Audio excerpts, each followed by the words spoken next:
তো আজকে ঘুম থেকে উঠেই বিছানায় বসে বসেই বালিশের ওয়ারগুলো খুলে নিয়েছিলাম। তো আজকে বালিশের ওয়ার আর রেগুলার যে ইউজ করি যে জামা কাপড় ওগুলো কাচবো। আমি যেদিনই কাচি না মানে কাচি সেদিন আমি দুটো কাচি না, কারণ চাপ হয়ে যায়। যেহেতু সিজার তো কোমরটা ভীষণ ব্যথা করে অনেক জামা কাপড় একদিনে কাচলে, তাও হয়ে যায় মাঝে মাঝে, তো কিছু করার নেই সেদিন। কিন্তু চেষ্টা করি মানে প্রত্যেক দিন ওই এক বালতি মতোই করেই কাচা। তো যাই হোক, দেখো বালিশের ওয়ারগুলো তো খুলে নিয়েছিলাম, তারপর উঠে পড়েছিলাম, দরজাও খুলে দিয়েছিলাম যেহেতু আমার বরের আসার সময় হয়ে গেছিলো। তো যাই হোক, হাই এভরিওয়ান, কেমন আছো? আশা করি সবাই ভালো আছো আর গুড মর্নিং। তো যাই হোক, আমি উঠেছিলাম আজকে প্রায় ওই 5:30 মতো তখন বাজে। তখন উঠে বালিশের ওয়ারগুলো খুলে তারপর কিছুক্ষণ বসেছিলাম, তারপরে দরজাটা খুলে দিলাম। তখন 5:45 মতো বাজে, কারণ যেহেতু আমার বর আসবে। তারপর তখন ভাবলাম যে কি করব, টিফিন এসেই তো খাবে, আগের দিন তো মুড়ি খেয়েছে, আজকে তো আর মুড়ি খাবে না। তখন ওই ভাবতে ভাবতে মনে হলো না, একটু সুজি আছে, তাহলে একটু গোলা রুটি করে দেওয়া যাক। এমনিও মুড়ি খেতে চায় না, যদি পরপর আবার 2 দিন মুড়ি দিই তাহলে তো একদম মাথায় আগুন, তখন না খেয়েই শুয়ে পড়বে আবার, সেটাও ভালো লাগে না। আর আমার ছেলেটাও তো মুড়ি খেতে চায় না সকালে, ওই জন্য চলে গেছিলাম রান্নাঘরে। তো দেখো, গোলা রুটি করবো বলে একটু মুখ ফুক ধুয়ে নিলাম, তারপর গোলা রুটিটা শুরু করে দিয়েছিলাম। তো দেখো, একটু ময়দা নিয়েছিলাম, তার মধ্যে দিয়ে দিয়েছিলাম নুন, পরিমাণ মতো নুন দিতে হবে। তো আমি কীরকমভাবে গোলা রুটি করি, অনেকজন অনেক রকমভাবে করে, তো আমি আমার শাশুড়ির কাছ থেকে যেরকমভাবে শিখেছি আমি সেরকমভাবেই তোমাদেরকে দেখাচ্ছি। আর দিয়ে দিয়েছিলাম চিনি, অনেকটা চিনি দিতে হবে কারণ এটা একটু মিষ্টি মিষ্টি খায়।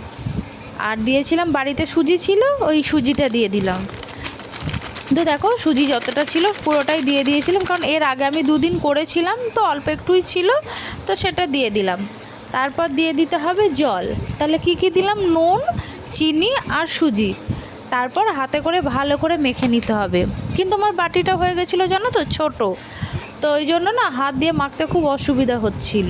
তাও চেষ্টা করলাম, কিন্তু কিছুতেই হলো না, একটুতেই দানা দানা মতো থেকেই গেছিলো।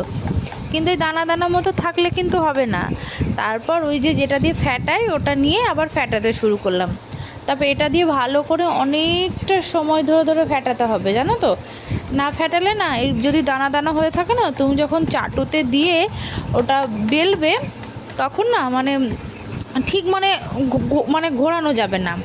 আর এদিকে আমার অনেকক্ষণ ধরে ফ্যাটানো হয়ে গেছিলো, আর ওদিকে আমি চায়েরও জোগাড় করে নিয়েছিলাম। ততক্ষণ আমার বর এসে গেছিলো জানো তো। তো ভেবেছিলাম আমি দুধ চা করবো, কিন্তু আমার বর বলল না, তুমি চা করো, সকালে দুধ চা খেলে না গ্যাস হয়ে যায়। সত্যি বন্ধুরা, মানে সকালে যদি দুধ চা খাই না গ্যাস হয়ে যায়। আমি, আমার ছেলে, বর প্রত্যেক মানে 3 জনেরই আমাদের গ্যাস হয়ে যায়। ওই জন্য চেষ্টা করি সকালের টাইমটা একবার চা খেয়ে নেওয়ার, তারপরে চেষ্টা করি যে দুধ চা খাওয়ার। তো দেখো, কথা বলতে বলতে আমি গোলা রুটি দিয়েও দিয়েছি চাটুর মধ্যে, দেখেছো কি সুন্দর উঠেছে। তো আমি না গোলা রুটি কি এরকম বলেছি না যে আমি রান্না খুব যে খারাপ করি সেটা না। আর এই পাটিসাপটা কি এরকম, এগুলো না আমার হাতে ভীষণ সুন্দর ওঠে, ভীষণ ভালো ওঠে। তো দেখো, কথা বলতে বলতে 2-3টে তো হয়েও গেল। বেশি করব না এখন, যেহেতু আমি একটু খাবো আর আমার বর একটু খাবে, তো এই 5টা-6টা মতো করব, তাহলেই হয়ে যাবে। তো দেখো, বেশ সুন্দর উঠছিল। আর এদিকে তো ছেলের পড়া ছিল, ছেলেকে আমি ডেকেই যাচ্ছিলাম, ছেলে তো উঠছিল না। তো ততক্ষণে রচা আর গোলা রুটি নিয়ে আমি আমার বর দুজনেই বসে গেছিলাম খেতে। তো রচাটাও হয়েছিল একটু মিষ্টি মিষ্টি, তো মানে এটা হয় একটু মিষ্টি মিষ্টি, মানে আমরা খাই একটু মিষ্টি মিষ্টি। তো খাচ্ছিলাম আর ছেলেকে ডাকছিলাম, বাপি ওঠ না রে, বাপি ওঠ না রে। ছেলে তো উঠতেই চাইছিল না। খেয়ে নে না, খাবি একটু, একদম মশা ঢুকে গেল। হ্যাঁ, সাইকেলে না বার করলে ভালো লাগে না। চা খা না, একটুখানি চাটা খেলে ভালো লাগবে রে। যা, খেতে হবে না। টাটা, আস্তে আস্তে যাও।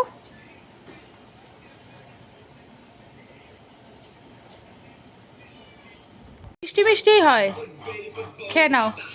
ও তো সকালে কিছু খাইনি, পড়তে চলে গেল, তারপর এখন খেয়ে নিচ্ছে গোলা রুটি আর চা। চা, দুধ চা খেলে বাবা গ্যাস হয়ে যাবে। আর এদিকে দেখছে আচ্ছা খেয়ে নাও খেয়ে নাও। তো ছেলে একটু খাওয়া দাওয়া করার পর দেখো কেমন শুয়ে পড়েছে, পুরো হাত পা ছড়িয়ে শুয়ে পড়েছে। কারণ ও অনেক রাত্রিবেলা ঘুমিয়েছে এবং অনেক সকালে উঠেছে, প্রায় ওই 6টা 20 ফুরি হবে তখন উঠেছে। তো আর মানে খাওয়া দাওয়া করার পর না আর ও শরীর দিচ্ছিল না, ও শুয়ে পড়েছে। আর শরীরটা ওর ভালো যাচ্ছে না বেশ কয়েকদিন ধরে, ওই চোখের ওই প্রবলেমটা নিয়ে। তো যাই হোক, এদিকে আমিও আর একটা আমার জন্য বানিয়ে নিয়ে বসে গেছিলাম। এটা না আমি বানিয়েছিলাম একটু তেল তেল মতো করে বানিয়েছিলাম। তো আমিও খেয়ে নিচ্ছিলাম, ভীষণ জোরে আমারও খিদে পেয়ে গেছিল গো।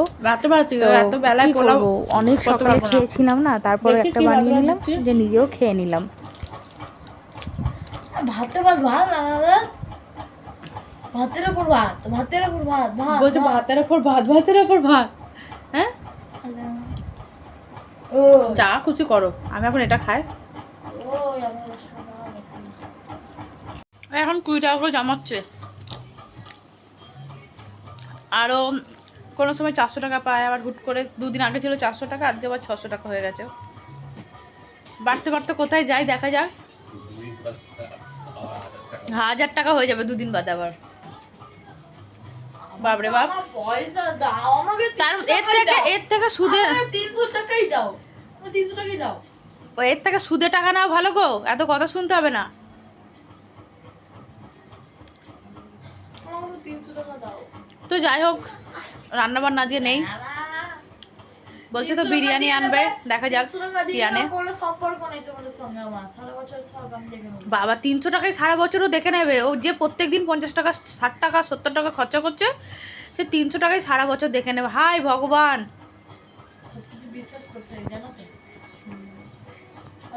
তাহলে 50 পয়সা করে খেতে হবে, 300 টাকা যদি সারা বছর তোকে দেখতে হয় তাও হবে না মনে হয়। কি ওরে বাবা, খুব গরম পড়ছে, এসব কথা বলবো।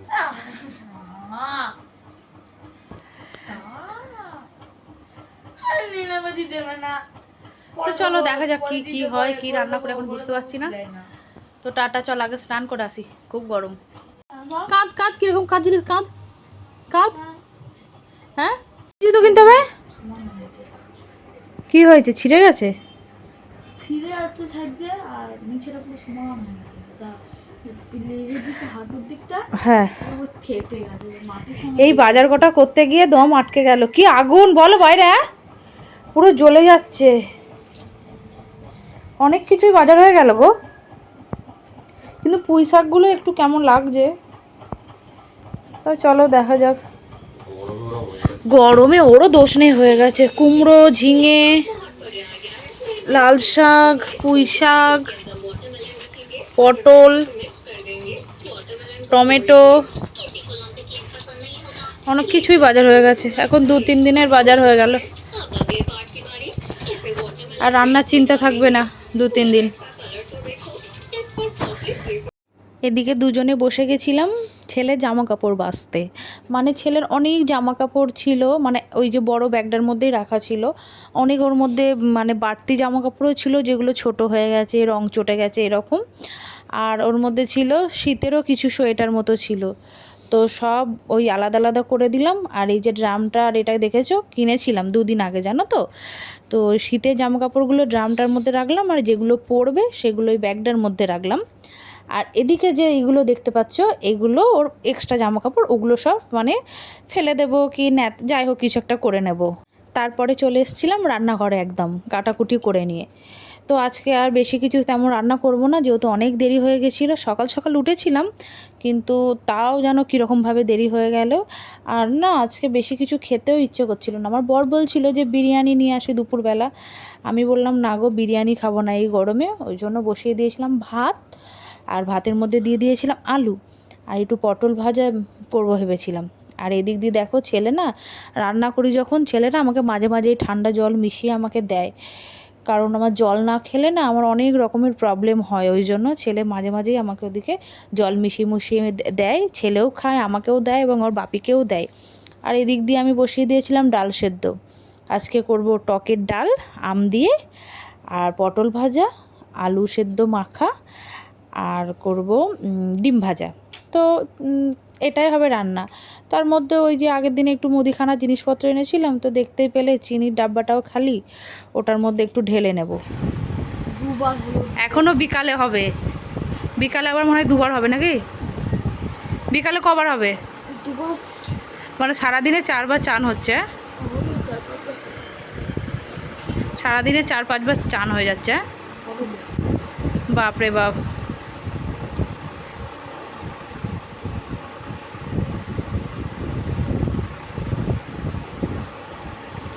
আর বড়দের মতো গামছা পরে আবার, যা দূরে যা, দূরে যা একটু দেখায়। বড়দের মতো আবার গামছা পরে, বেশ ভালো লাগে, সুন্দর লাগে। যাও মাথাটা ইয়ে করে নাও, আর একটু ভালো করে মুছে নাও, পুজোটা দিয়ে দাও। আমার রান্নাও প্রায় হয়ে এসছে, প্রায় না অর্ধেকটা মতো হয়েই গেছে। এদিকে ডালও সেদ্ধ হয়ে গেছে, আম দিয়ে ডালটা সেদ্ধ করে রেখে দিয়েছি। আর এদিকে ভাজছি এখন আলু যে মাখবো, আলুর কাঁচা লঙ্কা আর পেঁয়াজ ভাজা করছিলাম। ওটা ভেজে যখন তুলে রাখবো, তারপর ওই কড়াটার মধ্যেই ওই ডাল সম্বর দিয়ে দেবো। আর এদিকে আমার প্রথমে ভাবলাম একটু শুকনো লঙ্কা দিয়ে আলুটা মাখবো, তারপর ভাবলাম না বাবা, যা গরম পড়েছে, তো কাঁচা লঙ্কা দিয়েই ওই জন্য মেখেছিলাম। কিন্তু খুব ভালো হয়েছিল খেতে আলু ভাতেটা আজকে। আর তারপর ওই যে সর্ষে ফোড়ন দিয়েছিলাম আর 2টো শুকনো লঙ্কা দিয়েছিলাম। আর শুকনো লঙ্কাগুলো না ভীষণ ঝাল, ভেঙে দিইনি, ছেলের ঝাল লাগছিল। তো তারপর ডাল সম্বর দেওয়ার পর সব ডিম ফিম ভেজে নিয়ে চলে এসেছিলাম। তারপর ওই যে আলু ভাতেটা মেখে দিচ্ছিলাম ছেলের, প্রথমে ঝাল ছাড়া, তারপর মাখবো ওই যে ভাজা লঙ্কাগুলো আছে, ওই ভাজা লঙ্কাগুলো দিয়ে তারপর আমাদের আলু ভাতেটা মাখবো। আর 3জনে 3টে ডিম ভেজে নিয়েছিলাম। তারপর আজকে জানো তো খাওয়া দাওয়াটা বেশ ভালো হয়েছিল, যেহেতু টকের ডাল ছিল না, ওই জন্য খুব ভালো হয়েছিল খাওয়া দাওয়াটা। তো যাই হোক, খাওয়া দাওয়া করার পর বেশ একটা লম্বা ঘুম দিয়েছিলাম দুপুরবেলা। তো ঘুম দেওয়ার পর উঠেছিলাম তখন ওই 6:30 মতো বাজে, তখন উঠেছিলাম। উঠে তারপর চা খাওয়ার পর সন্ধে দেওয়ার পর বেরিয়ে গেছিলাম আমি আমার বর একটু বাজারে। কারণ না আমার 5টা ডিম ধার হয়ে গেছিলো জানো তো। আমার শাশুড়ির কাছ থেকে 2টো ডিম ধার হয়েছিল, আর আমার পাশের ননদের কাছ থেকে 3টে ডিম ধার হয়েছিল। তো ওই ডিম আনতে গেছিলাম ওই জন্য। আর ওদিকে দেখো হাঁসের ডিমও দেখতে পেয়েছিলাম, ওই জন্য হাঁসের ডিমও নিয়ে চলে এসেছিলাম 5টা। আর 1 ট্রে পোলট্রির ডিম নিয়ে এসেছিলাম। তো ছেলে বলেছিল কিছু খাবার আনতে, তো নিয়ে এসেছিলাম মোগলাই। তো ছেলে খুব আনন্দের সাথে মোগলাইটা খুললো জানো তো। তারপর ওর কি মনে হলো, বলছে আমি খাবো না। কীরকম ছেলে বলে, বলছে আমার জন্য ফুচকা কেন আনোনি, আমি মোগলাই খাবো না। তো খাবি না তো খাবি না, অনেকবার বোঝালাম জানো তো, তাও ও বলছে খাবো না, আমার ভালো লাগে না, তুমি জানো মোগলাই খাবো না আমি। তো খাবি না, বেশ ঠিক আছে। আর নিয়েছিলাম একটু ধনে পাতা, আর নিয়েছিলাম 2টো বেগুন, আর এনেছিলাম অনেক রকমের বিস্কুট এনেছিলাম জানো তো। যেহেতু আমি না ওই প্যাকেট বিস্কুটগুলো খেতে পারি না, আমি ওই বেকারির যে বিস্কুটগুলো হয় না, ওই বিস্কুটগুলো হলে না আমি খুব ভালো খাই চায়ের সাথে। তো ছেলে দেখো এদিক দিয়ে খুলছে, খুব উৎসাহ নিয়ে খুলছে। তো ভালো, ঠিক আছে খুলছে, বলছে কি, আমি বলছি দেখ না কি। তো খোলার পর না ও কিছুতেই খাবে না, রাগ দেখাচ্ছে। আমি খাবি না। আমি ছোটো থেকে না মানে ও এরকমই করি, যে ও যদি বলে আমি একবার, ও বলে খাবো না, আমি সেখানে 2বার জিজ্ঞাসা করি খাবি, বলে না, তারপর আমি খেয়ে নিই। আমি অতটাও না মানে রাগ ভাঙানোর চেষ্টা করি না। আমার মনে হয় ওটা একটা বাজে ইয়ে হয়ে যায়, যে তেল দিয়ে খানা রে বাবা, খানা রে, এরকমটা না আমার ভালো লাগে না। তো গরম ছিল মোগলাইটা, আমার বরকে দিয়ে দিয়েছিল, আমার বর আর আমি দুজনে খেয়ে নিয়েছিলাম। তো ও না তারপরেও মানে কেমন রাগ দেখাচ্ছিল, তো আমিও হাসি ঠাট্টা করছিলাম, কিন্তু খেয়ে নিয়েছিলাম। তো আমার বর আর রাত্রিবেলার কিছু খায়নি জানো তো, ওই মোগলাইটা খেয়ে আমার বর কাজে গেছে। তার এদিকে দেখো আমার ছেলে কেমন রাগ দেখাচ্ছে, মানে ওর মুখ চোখটা দেখো পুরো রাগে পুরো ফুলে যাচ্ছে, আর বকর করছে, মানে যেটা নয় সেটা বলছে, ওইসব খেতে হবে না এখন, আলু ভাজা জল ভাত খাবি। কি পায় না পায়, কেন আনিনি, আর তোমরাই তোমাদের মতো করে খাবে, আমার জন্য কিছু আনবে না, মানে ফুচকা খেয়ে যা, রাতে আর কিছু খেতে হবে না, 20 টাকা দিয়ে দিচ্ছি ফুচকা খেয়ে আয় ব্যাস। আর মুখ চোখ দেখো রাগে ফুলে যাচ্ছে। আর ওই পাশের বাড়ি দিদিরা এসছে, মানে আমার ননদ এসছে, মানে ওকে দেখে তো আরও বেশি বাড়াবাড়ি করছে। দেখো মুখ চোখটা দেখো কীরকম করছে, ওই দেখো পুরো ঝগড়া করছে পুরো।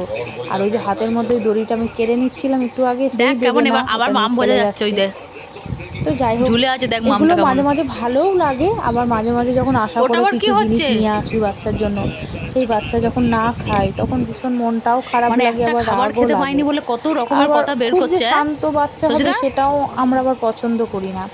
তো যাই হোক, ভগবান যেরকম দিয়েছে সেরকম বাপ রে ভাবেই বাপ, মানিয়ে নিতে হবে, তাই না? আর আজকে না যে বড় বড় ডিমগুলো আছে। নিয়ে এসেছিলাম, ডিমগুলো দেখো বেশ বড় বড়। আর এর আগের বার যে নিয়ে এসেছিলাম না, ডিমগুলো পুরো ছোট্ট ছোট্ট, মানে একটা ডিম ভেজে না কিচ্ছু মনে হচ্ছিল না। তো আজকে ডিমগুলো বড় বড় পেয়েছিলাম। যাই হোক, তারপর রাত্রিবেলা এসেছিলাম একটু আলু ভাজতে, কারণ ছেলে বললো, রাগ দেখিয়েছিল যেহেতু, তো তারপর ছেলেকে বললাম তুই কী খাবি বল। তো বলছে কী আছে, আমি বলছি ভাত আছে। তো বলছে তাহলে আমি জল ঢেলে ভাত খাবো। আমি বলছি তাই খা।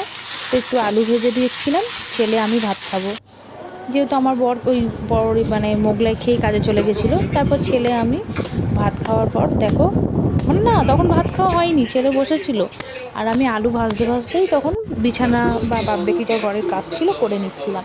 কারণ খেয়ে দিয়ে ওঠার পর না আর কিছু কাজকর্ম করতে ইচ্ছে করে না গো। এই দেখো বসে গেছিলাম সব কাজকর্ম করে দুজনে ভাত খেতে। তো ছেলেও খুব ভালো ভাত খেয়েছিল। আমার ছেলে না এই জল ঢালা ভাত খেতে না ভীষণ ভালোবাসে, আর আমিও খুব ভালোবাসি। আর ফ্রিজের একটু ঠান্ডা জল ঢেলেছিলাম, আরও ভাল লাগছিল, মানে সেই লাগছিল। তো ওর ওর থালা থেকে আমাকে ভাত তুলে দিচ্ছে, মানে এরকম বদমাইশি করে যাচ্ছে বসে বসে, খেতে বসেও মানে শান্তি নেই, ওরকম একটা ব্যাপার। তো কার সাথেই বা করবে, ওর তো বোন ভাই নেই, ওই আমার সাথেই ওরকম মজা ঠাট্টা করে। আর দেখো আমার ভাত খাওয়া শেষ হয়ে গেছে, আর ও ওই যে খেলা দেখছে আর ভাত খাচ্ছে। মানে কি যে হয়েছে এই খেলা, কবে যে শেষ হবে সেদিন মনে হয় আমি শান্তি পাবো গো। মানে সে এই ভাত খেলা নিল, ওই খেলা দেখে দেখে সারাক্ষণ ওই যদি তুই সন্ধ্যে থেকে খাস তাহলে চলতে তোর আর থাকে কি ভাত ঘরে, ওই শেষ হবে? খেলা খেলা। তো যাই হোক দেখো ও দুজনে একটা ভাত দুটো খেয়ে ভাত নিলাম থাকবে, পেঁয়াজ ওইটা দিয়ে তো বললে হবে আর না। ওই আলু ভাজা দিয়ে। খেয়ে নে মানে তাড়াতাড়ি কি যে খেয়ে নে। দারুণ লাগছিল ভাতটা খেতে, মানে ধারণার রাত বাইরে। দুপুরে কি করছিস? তারপর ভাত ভাত খাওয়ার পর এই জামা কাপড়গুলো ছিল বাইরের দড়িতে, আমার মেলা ছিল, তো ওগুলো তুলে নিয়ে এসেছিলাম। তো ওগুলো এখন গোছাবো। তো চলো আজকের ভিডিওটা এখান পর্যন্ত, টাটা।